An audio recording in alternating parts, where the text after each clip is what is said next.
Санариптештирүү саамалыктарынын алкагында быйыл салык системасынын иши бир топ жеңилдеди. Алсак жарандар салык органдарынын бөлүмдөрүнүн логин жана сыр сөз алып интернет байланышы бар аймактардан киреше чыгашаларын камтыган декларацияны базага түшүрүп коюшту.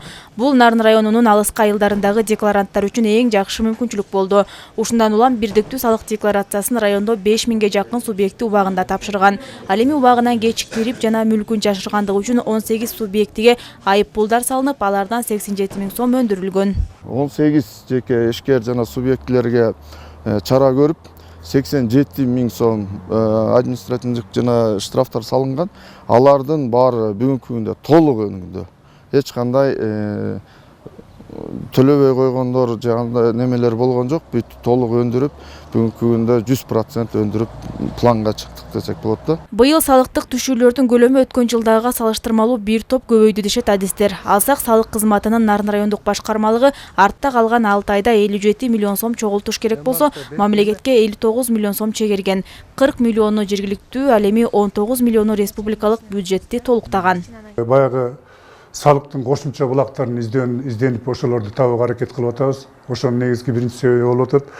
Анан экинчиси жанагы контролдук кассалык машиналарды койдуруп, электронный счетный фактура деп коет, ошолорду иштеп атабыз. Мында дагы мурункудай салык жашырууларга бөгөт коюлуп атат да. Адистер салыктардын көбөйүшүнүн бирден бир себеби көмөскө экономиканын ачыкка чыгышы менен байланыштырышат. Көзөмөл кассалык машиналардын ишке кириши менен ачык соода жүгүртүүгө жол ачылган.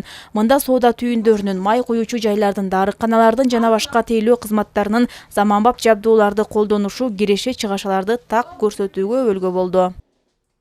Ар бир магазинге, ар бир соода түйүндөрүнө түшүндүрүштерин жүргүзүп келгенбиз. Бүгүнкү күндө талап кылып, жеке ишкерлерибиз ушу мыйзамды кабыл алынган мыйзамды бизге ошо өзлөрүнө туура кабыл алышып, ошо талап кылып атышат да. Азыр талап кылып алып атышат. Мамлекеттин артыкчылыктуу багыттарынын бири экономиканы көмөскөдөн чыгаруу. Буга байланыштуу фискалдык чөйрөдө реформа жүргүзүү аракети көрүлүүдө. Салык жол жоболорун фискалдаштыруунун алкагында электрондук эсеп фактуралар, товардык транспорттук коштомо кагаздар, ККМ онлайн, товарларды маркалоо, май куюучу жайларды башкаруунун автоматташтырылган системасы, жыйынды пост сыяктуу салыктык башкаруунун жаңы инструменттери толук кандуу киргизилгенден кийин экономиканы көмөскөдөн алып чыгуу максатын көздөйт.